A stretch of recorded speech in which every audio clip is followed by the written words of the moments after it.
ತಮಗೆಲ್ಲರಿಗೂ ಗೊತ್ತಿರೋ ಹಾಗೆ ನಾನು ಅಖಿಲ ಕರ್ನಾಟಕ ಬ್ರಾಹ್ಮಣ ಮಹಾಸಭೆಯಲ್ಲಿ ಸಂಘಟನಾ ಕಾರ್ಯದರ್ಶಿಯಾಗಿ ಕಾರ್ಯವನ್ನು ನಿರ್ವಹಿಸ್ತಾ ಇದ್ದು, ಅದೇ ರೀತಿಯಾಗಿ ಎಂಟ್ರಪ್ರೆನ್ಯೂರ್ಶಿಪ್ ವಿಂಗ್ ಕೂಡ ಇದೆ, ಅಲ್ಲಿ ಕನ್ವೀನರ್ ಆಗಿ, ಹಾಗೆಯೇ ಸಪ್ತಋಷಿ ಫೌಂಡೇಶನ್ಲು ಸಹ ಟ್ರಸ್ಟಿಯಾಗಿ ಕಾರ್ಯವನ್ನು ನಿರ್ವಹಿಸ್ತಾ ಬಂದಿದ್ದೆ.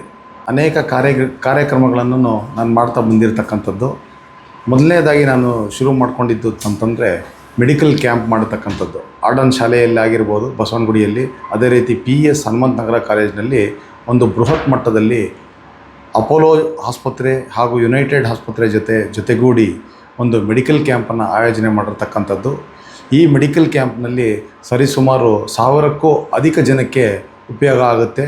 ಯಾಕೆ ಅಂತಂದರೆ ಅದರಲ್ಲಿ 2D ಇಕೋ ಆಗಿರ್ಬೋದು, ನ್ಯೂರೋ ರಿಲೇಟೆಡ್ ಆಗಿರ್ಬೋದು, ಆಮೇಲೆ ಉಚಿತ ಔಷಧಿಗಳು ಸಹ ನಾವು ಕೊಟ್ಟು, ನಾವು ಅವರಿಗೆ 1 ವರ್ಷಗಳ ಕಾಲ ಒಂದು ಹೆಲ್ತ್ ಕಾರ್ಡನ್ನು ಸಹ ನಾವು ನಮ್ಮ ಅಖಿಲ ಕರ್ನಾಟಕ ಬ್ರಾಹ್ಮಣ ಮಹಾಸಭೆಯಿಂದ ಕೊಡ್ತಕ್ಕಂಥ ಕಾರ್ಯಕ್ರಮವನ್ನು ಮೊಟ್ಟ ಮೊದಲಿಗೆ ನಾವು ಜಾರಿಯನ್ನು ಮಾಡಿರ್ತೇವೆ.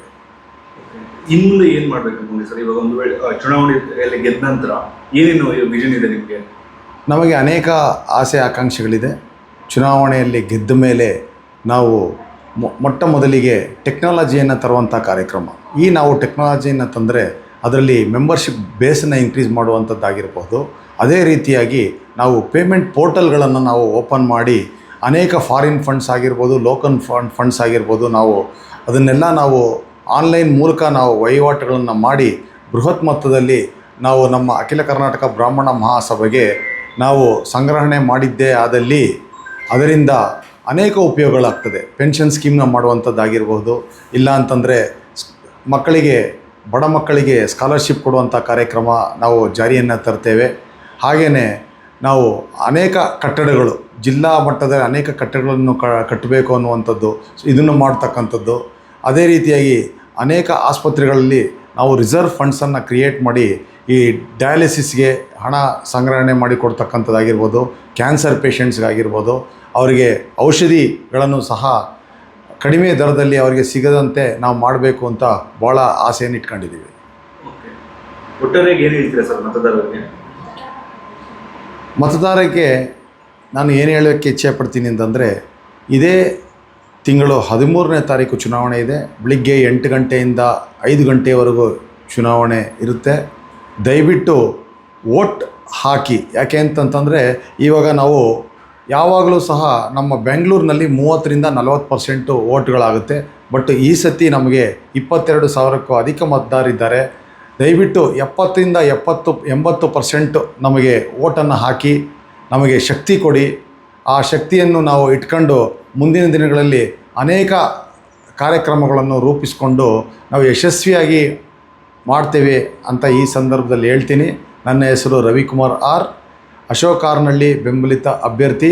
ಭಾನುಪ್ರಕಾಶ್ ಶರ್ಮಾ ಅವರ ಅಧ್ಯಕ್ಷತೆಯಲ್ಲಿ ಬೆಂಗಳೂರು ದಕ್ಷಿಣ ಜಿಲ್ಲಾವಾರ್ನಲ್ಲಿ ನನ್ನ ಕ್ರಮ ಸಂಖ್ಯೆ 4. ನನ್ನ ಹೆಸರು ರವಿಕುಮಾರ್ ಆರ್. ನನಗೆ ಮತವನ್ನು ಹಾಕಿ ನನಗೆ ಆಶೀರ್ವಾದ ಮಾಡಿ ಅಂತ ಈ ಸಂದರ್ಭದಲ್ಲಿ ನಾನು ಹೇಳಲಿಕ್ಕೆ ಇಷ್ಟಪಡ್ತೇನೆ. ಸರ್, ಅಶೋಕ್ ಆರ್ನಹಳ್ಳಿ ಅವ್ರ ಬಗ್ಗೆ ಏನು ಹೇಳ್ತೀರಾ ಸರ್? ತುಂಬ ಜನ ಮಾತಾಡಿಸುವಾಗ ಅಶೋಕ್ ಆರ್ನಹಳ್ಳಿ ಅವರು ಬರೋಕ್ಕೆ ಮೊದಲು ಒಂಥರ ಇತ್ತು, ಬಂದ ನಂತರ ತುಂಬ ಚೇಂಜಸ್ ತಂದಿದ್ದಾರೆ. ಏನು ಹೇಳ್ತೀರಾ ಸರ್ ಅದ್ರ ಬಗ್ಗೆ? ಅಶೋಕ್ ಆರ್ನಹಳ್ಳಿ ನಮ್ಮ ಸಮುದಾಯದಲ್ಲಿ ಒಬ್ಬ ಟಾಲ್ ಲೀಡರ್. ಅವರ ಪರ್ಸ್ನಾಲಿಟಿ ಆಗಿರ್ಬೋದು, ಅವರ ಹಿನ್ನೆಲೆ ಆಗಿರಬಹುದು, ಹಾಗೆ ಅವರು ಅಡ್ವೊಕೇಟ್ ಜನರಲ್ ಆಗಿರ್ತಕ್ಕಂಥದ್ದು ತಮಗೆಲ್ಲರಿಗೂ ಗೊತ್ತೇ ಇದೆ. ಸೊ ಆ ಒಂದು ದೊಡ್ಡ ಪರ್ಸ್ನಾಲಿಟಿ ಅಧ್ಯಕ್ಷರಾಗಿ 3 ವರ್ಷದಲ್ಲಿ ಅನೇಕ ಕೆಲಸ ಕಾರ್ಯಗಳನ್ನು ಮಾಡಿದ್ದಾರೆ. ಸೊ ಅವರ ಒಂದು ದೊಡ್ಡ ಬ್ರ್ಯಾಂಡು ನಮ್ಮ ಸಮುದಾಯದಲ್ಲಿ. ಸೊ ಇದನ್ನು ಇದ್ದಿದ್ದಕ್ಕೇ ನಾವು ಎಷ್ಟೋ ಜನ ಯುವಕರಾಗಿರ್ಬೋದು, ಒಂದು ಕಾರ್ಪೊರೇಟ್ ಟೀಮ್ ಆಗಿರ್ಬೋದು, ಹೈಲಿ ಕ್ವಾಲಿಫೈಡ್ ಟೀಮ್ ಆಗಿರ್ಬೋದು, ಎಲ್ಲರೂ ಬಂದು ನಾವು ಕನ್ಸಾಲ್ಟೇಟ್ ಆದ್ವಿ. ಅವರ ಮುಖವನ್ನು ನೋಡಿಕೊಂಡು ಈಗ ಒಂದು ಬೇಸನ್ನು ಹಾಕಿದ್ದಾರೆ. ಸೆಕೆಂಡ್ ಲೈನ್ನು ಸಹ ಅವರು ಡೆವಲಪ್ ಮಾಡಿದ್ದಾರೆ. ಒಂದು ಕಡೆ ಅವರು ಧಾರ್ಮಿಕ ಪ್ರಚೋದನೆ ಆಗಬೇಕು ಅಂತ ಒಂದು ನಿಟ್ಟಿನಲ್ಲಿ, ಇನ್ನೊಂದು ನಿಟ್ಟಿನಲ್ಲಿ ಕಾರ್ಪೊರೇಟ್ಸ್ನ ತಗೊಂಬಂದು ಹೇಗೆ ನಾವು ಟೆಕ್ನಾಲಜಿನ ತರಬೇಕು, ಹೇಗೆ ನಾವು ಫಿನಾನ್ಸ್ನ ತರಬೇಕು ಅಂತ ಯೋಜನೆಯನ್ನು ರೂಪಿಸಿ ಆಲ್ರೆಡಿ ಸೆಕೆಂಡ್ ಲೈನ್ನ ಡೆವಲಪ್ ಮಾಡಿ ಬಿಟ್ಟಿದ್ದಾರೆ. ಸೊ ಇನ್ನು ಮುಂದೆ ಅವರ ಆಶೀರ್ವಾದ, ಅವರ ಮಾರ್ಗದರ್ಶನದಲ್ಲಿ ನಾವೆಲ್ಲ ಕೆಲಸ ಮಾಡಿ ಇನ್ನೂ ನಮ್ಮ ಸಂಘಟನೆಯನ್ನು ಗಟ್ಟಿ ಮಾಡ್ತೇವೆ ಅಂತ ಈ ಸಂದರ್ಭದಲ್ಲಿ ಹೇಳಲಿಕ್ಕೆ ಬಯಸ್ತೇನೆ. ಸರ್, ಭಾನುಪ್ರಕಾಶ್ ಅವರ ಬಗ್ಗೆ ಏನು ಹೇಳ್ತೀರಾ ಸರ್? ಭಾನುಪ್ರಕಾಶ್ ಅವರು ಆಧ್ಯಾತ್ಮಿಕ ಚಿಂತನೆ ಉಳ್ತಕ್ಕಂಥ ವ್ಯಕ್ತಿ. ಸೊ ಈಗೇನಾಗ್ತಾ ಇದೆ, ನಮ್ಮ ಹಿಂದುತ್ವ ಉಳಿಬೇಕಾಗ ಒಂದು ಅನಿವಾರ್ಯತೆ ಎದುರಾಗಿದೆ. ಸೊ ನಮ್ಮ ಬ್ರಾಹ್ಮಣ ಸಮುದಾಯ ಗಟ್ಟಿಯೇ ಆದರೆ ಎಲ್ಲ ಸಂಘಟನೆ ಎಲ್ಲ ಒಂದು ಕ್ಯಾಸ್ಟ್ ಕೂಡ ಗಟ್ಟಿಯಾಗೋದ್ರಲ್ಲಿ ಯಾವುದೇ ಸಂದೇಹ ಇಲ್ಲ. ಅದೇ ರೀತಿಯಾಗಿ ಅವರು ಧಾರ್ಮಿಕ ಚಿಂತನೆಯನ್ನು ಮಾಡ್ತಾರೆ, ಧಾರ್ಮಿಕ ಬೋಧನೆಯನ್ನು ಸಹ ಅವರು ಮಾಡಲಿಕ್ಕೆ ಮುಂದಾಗ್ತಾ ಇದ್ದಾರೆ.